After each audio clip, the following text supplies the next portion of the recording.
I am the Highland Scribe, Cheryl L. Hudson, storyteller. I am about to begin. Are you ready?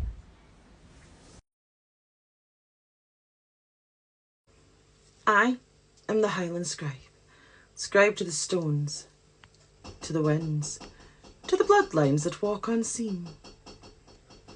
Come closer, closer still. You see, the fire's warm, but this tale tonight, this tale runs wild. Now, if you've been joining me the past few weeks, this is chapter 5 of the Wulver of Stenness. Tether and the toll. Now, the amulet never left Elspeth's skin. She wore it tucked beneath her blouse, pressed to the hollow of her throat. It did not shimmer or spark or pulse with magic. It simply was a constant warmth, like breath, like memory. And through it, she felt Bran, not in words, but in impressions, a shift in the air when he drew near, the weight of his gaze like fog over water, the quiet knowledge that she was never entirely alone. Since the day he knelt to her, something had changed. He no longer lingered at the edge of the woods. He walked beside her, to the stone, and once his hand brushed hers and the silence between them became sacred. They did not speak, but they understood. The world, however, had begun to notice. Milk began souring, dogs refused to approach her, and her father muttered more and more at his cup, his eyes narrowing when they landed upon her necklace. Her grandmother said nothing for days, but watched her like a woman who had seen the sea retreat from the shore. Finally, by the hearth, the old woman spoke. "You're marked." Elspeth didn't answer. "You've taken a thread fae something you canna see the edge o', and now you're wound up in it." "I've done nothing wrong," Elspeth whispered. The old woman looked at her. "Wrong's no the word, lass. Bound is." The next morning, Bran was waiting at the stone. His posture was still, but she felt an urgency behind it. He held out a pouch, soft hide that was stitched with bone thread. She stepped forward, her heart caught in her throat, and accepted it without a word.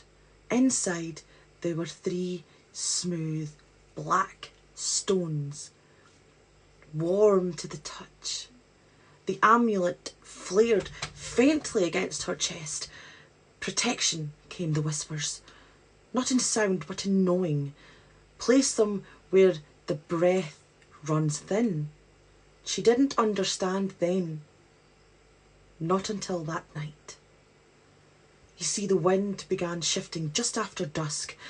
A sudden storm had rolled in like a beast being uncaged, battering the croft with sleet and thunder. Her father cursed the roof beams, and her grandmother, she strung rowan berries across the door. Then 3 knocks. Low, steady, heavy. The wind paused. Her father stilled. Her grandmother's eyes widened. "Nobody knocks in a gale," she said, barely a breath. Elspeth clutched the amulet. It was cold. Again, 3 knocks. Not loud, not demanding, but deliberate. Her father began to rise, but her grandmother's voice snapped like kindling. "Don't you dare touch that door." The latch clicked anyway. The door swung inward, softly, as if someone was being invited in. Rain missed the threshold, and in the darkness something stood. It looked like Bran, but the eyes, black, gleaming and hollow. The thing stepped forward, the fire dimmed, its breath curled like smoke. Her grandmother's voice crackled. Elspeth, Elspeth, is that your Wulver? Elspeth's voice shook. No, no it is not. The thing cocked its head, mocking gently. Elspeth, the stones, her grandmother cried. She ran, fumbling, opening the pouch, one stone to the hearth, then one to the window, and she threw the last to the door. The creature began hissing and recoiling. Its shadow twisted and split, and the door slammed shut by unseen hands. The fire roared back to life, and it was gone. But the smell remained. Iron, rot, and ruin. Her grandmother turned to her as pale as bone. We need answers, and we need them now. The next day, they walked along the path east to the farm at Grim's Hollow, where an old traveller woman had camped with her kin. They're Stuarts, ye ken, her grandmother said. Oh, the salt of the earth. I've kent them for years. Oh, and you used to play with a wee bairnie there. Elspeth nodded. She did remember a shy girl with wide eyes and red beads around her wrist. They'd woven grass dolls and told each other stories under the hedge. But that was years ago. Now her grandmother did the talking. Inside the bough tent, thick with sage and peat smoke, the old Stuart woman listened.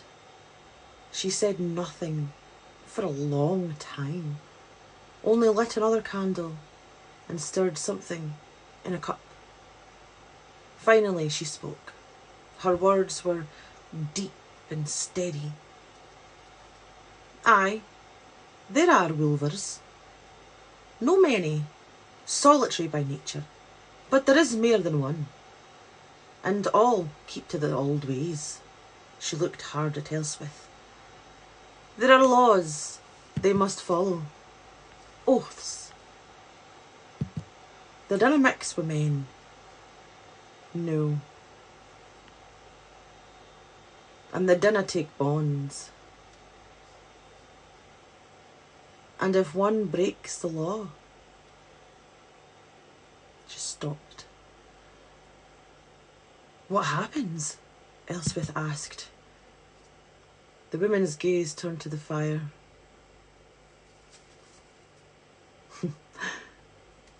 If one breaks the oath, another comes to take its place. They returned to the croft in silence. The amulet hadn't warmed since the night before, and that evening, Elspeth couldn't help it. She went back to the loch alone. The sky was thick with cloud, and the reeds were still. She waited. 1 hour passed. Then 2. Then she felt the winds shift. The mist thickened. Then a sound. Not steps, not a growl. A cry. Broken, guttural. She ran towards it. And at the edge of the woods she saw him, Bran, slumped against a tree, one arm bloodied, shoulder dislocated, breathing ragged. Bran, she cried. He raised his head, his eyes, yellow, but dim, met hers. Then a shape stepped from the shadows behind him, tall, wolf-headed. Familiar, but the eyes, black. The amulet flared hot against her skin. Bran's voice, rough and broken, reached her. His first words, run.